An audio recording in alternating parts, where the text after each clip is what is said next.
The QAA, who are Scotland's quality assurance body for tertiary education in Scotland, have set about STEP enhancement projects. These projects will enable colleges and universities to learn from practice in their institutions, for students, by students. The SAPSO project, which is about student access, progression and successful outcomes for disabled students. It's especially important to sort of hear different experiences when it comes to the students to help us get a better understanding of the different challenges that people might have, including for disability.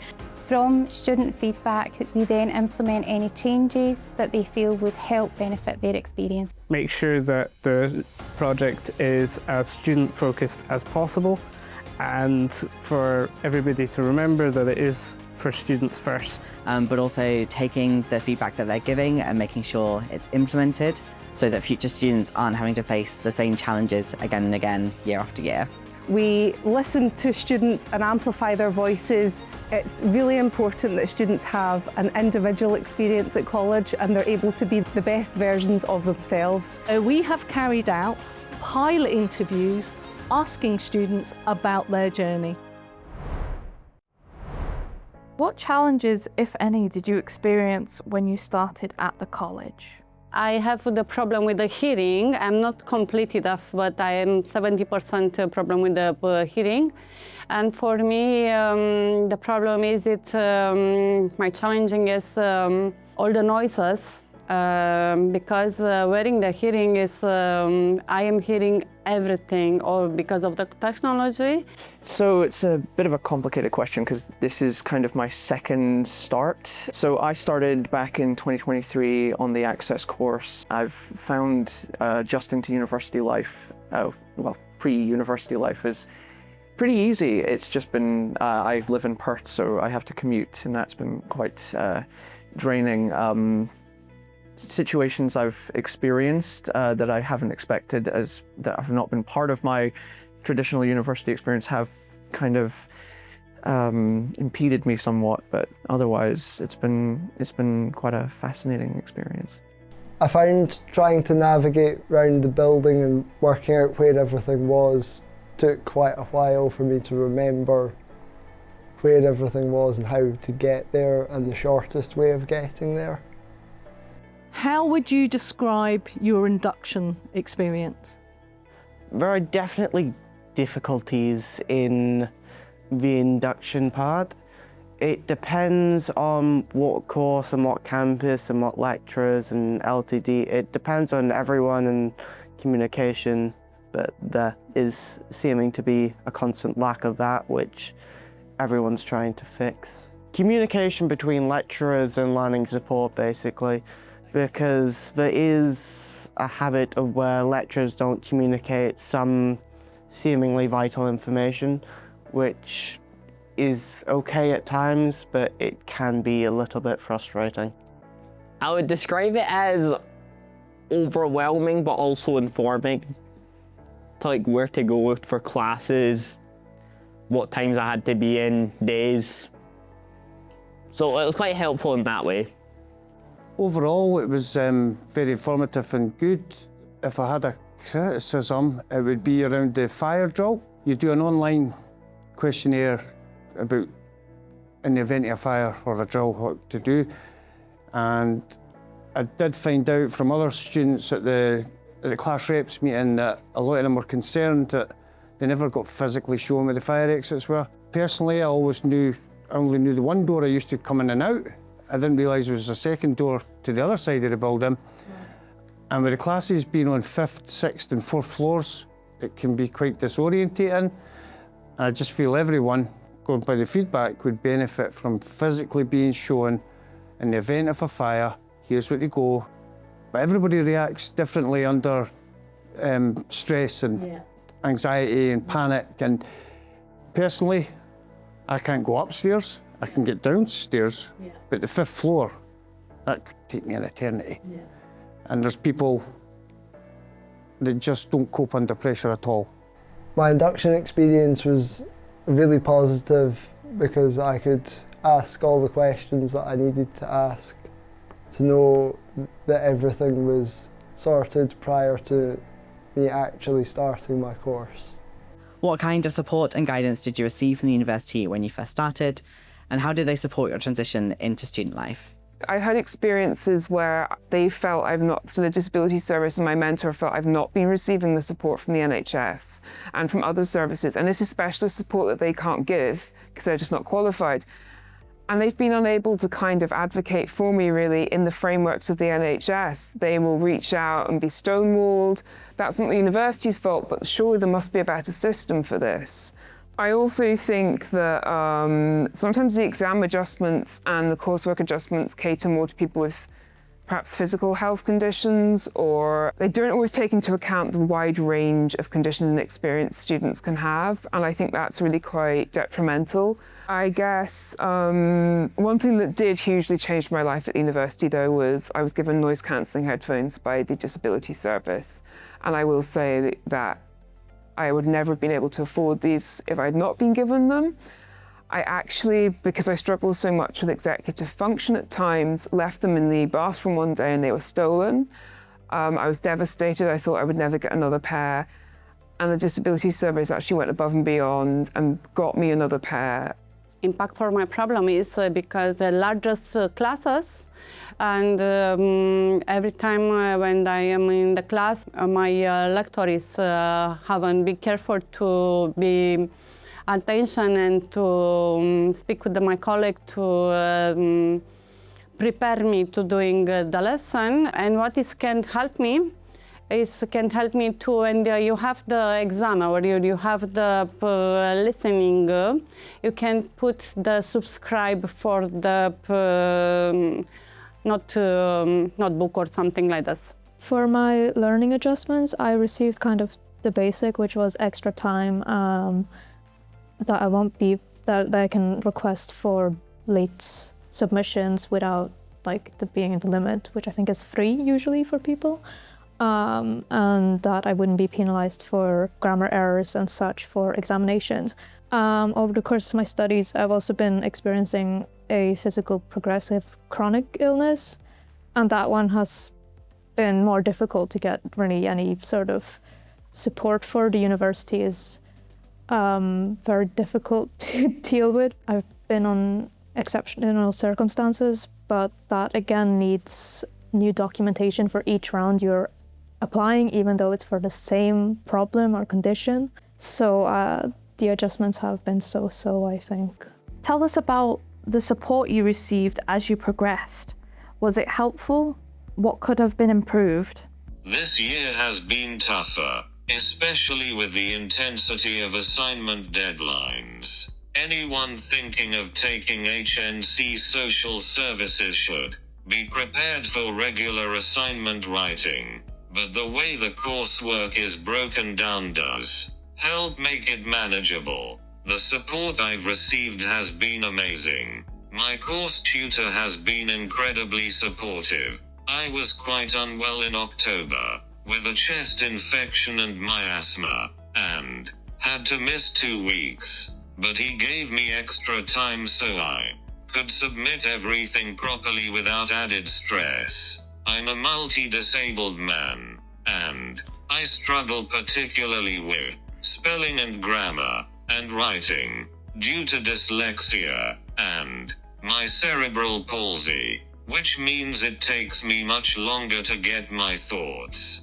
onto paper. Having weekly study skills support has helped massively by allowing me to express my ideas clearly and build confidence in my work. Having access to a note-taker and scriber has made a big difference for me, especially as I struggle with taking notes, and it has helped me focus more on learning. The university operates at 2 levels. There's the individual level where you'll talk to lecturers or people at DLSS, advisors, support mentors, wellbeing advisors, everything. And they're normally great. They're normally very willing to hear you. They can't always do very much. Even with my student support mentor, he hit so many roadblocks.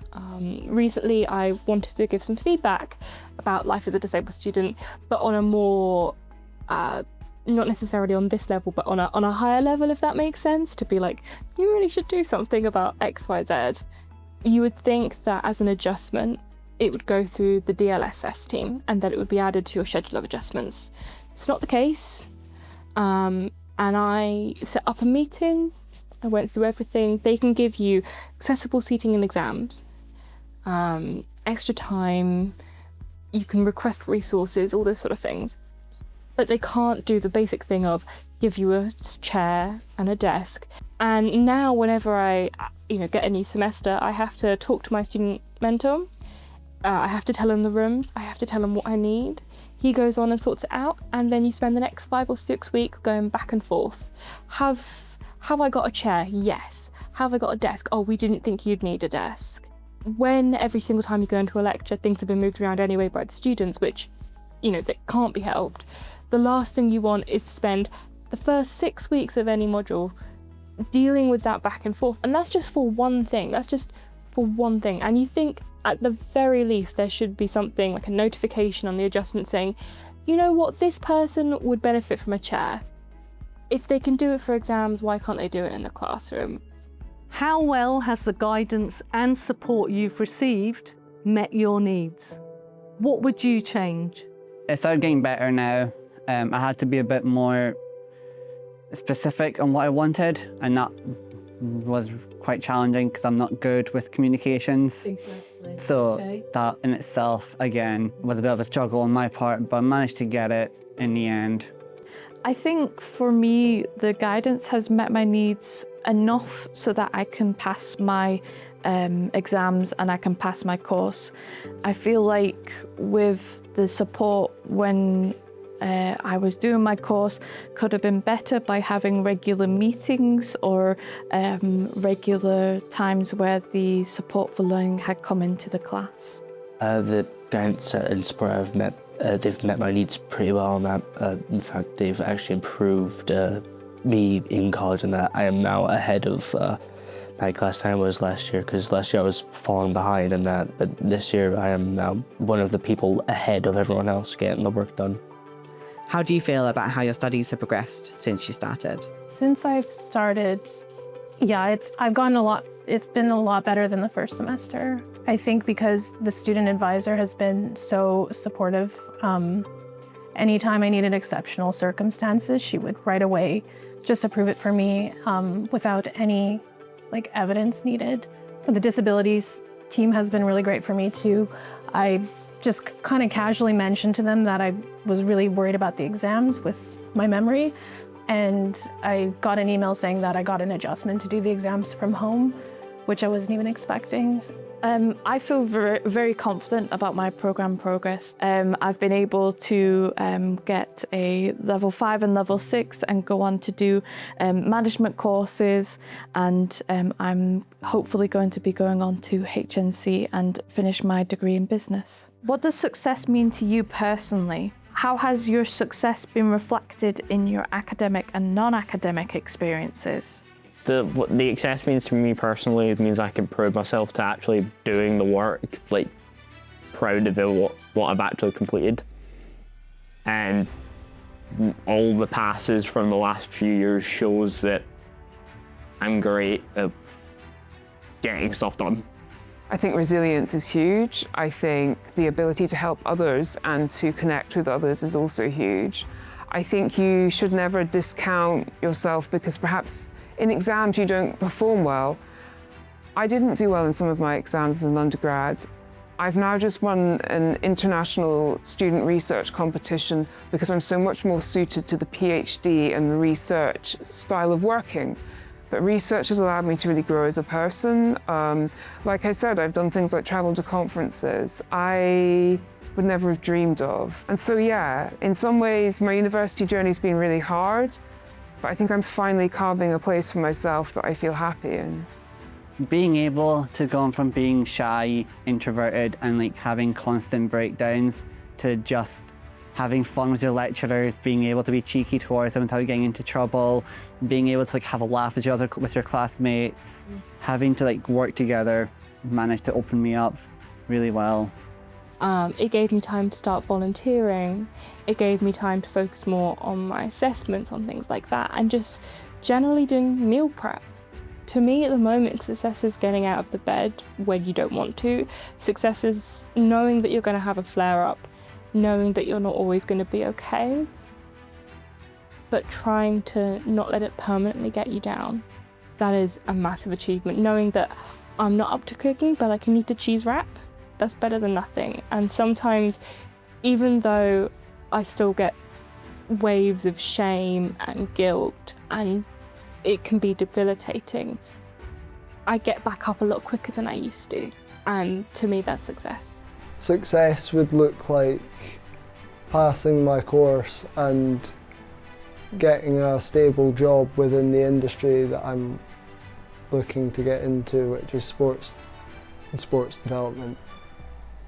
Success to me personally means getting all the work done, getting the most passable in that, and getting to be one of the top people in my class this year. And it also means getting a job in either some form of hands-on experience or somewhere in film and that.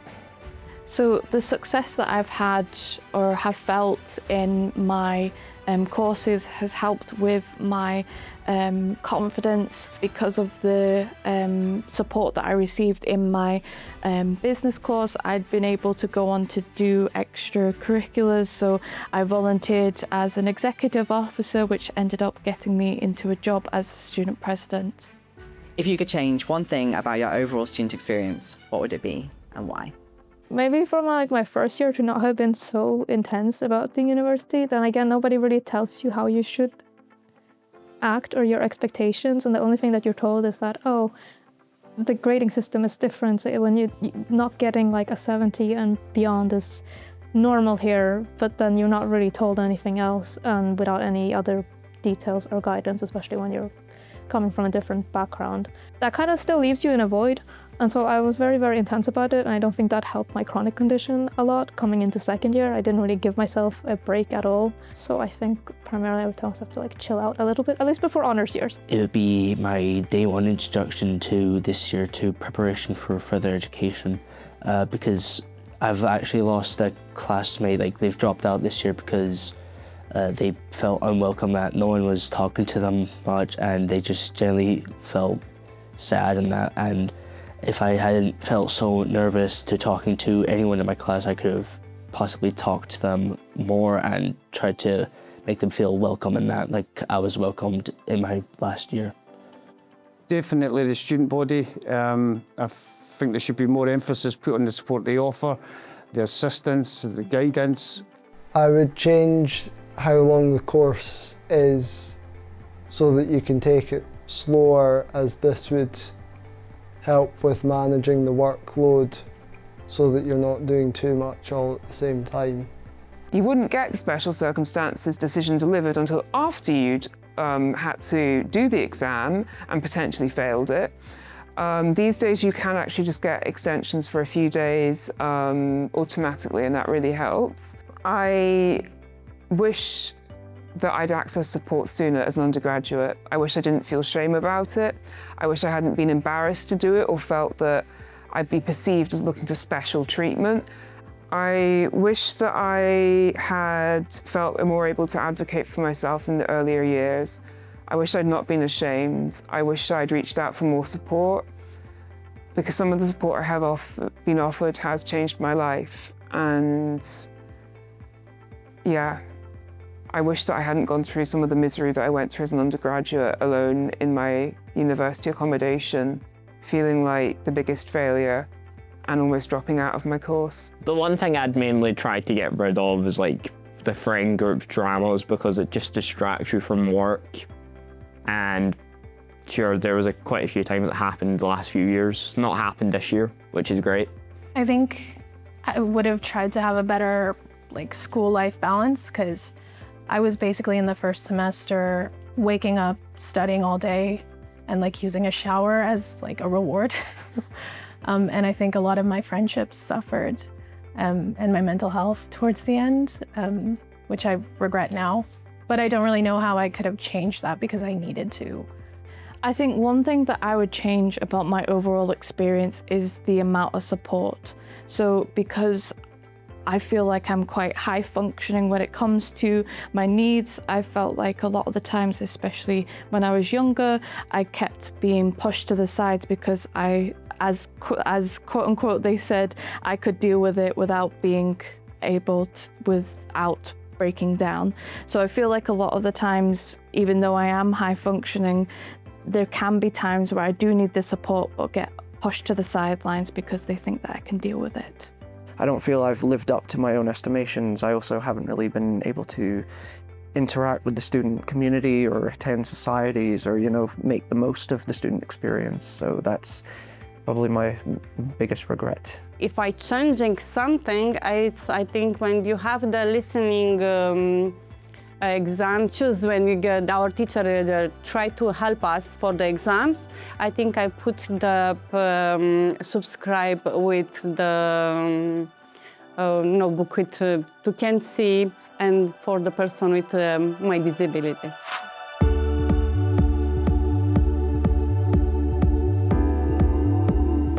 These journeys will help institutions to look at practice, look at improving practice, and ultimately have better success for disabled students. I think in these interviews, I've been really touched by the way students have spoken about the weight that it puts on them to self-advocate. And I think that's why it's really important that we're supporting them to do that. I really hope to see this project help students across Scotland. We are very excited to find out if the data that we see from colleges and universities and from the Funding Council match up with what the students themselves are saying about their journey, good, bad, and what we need to improve on.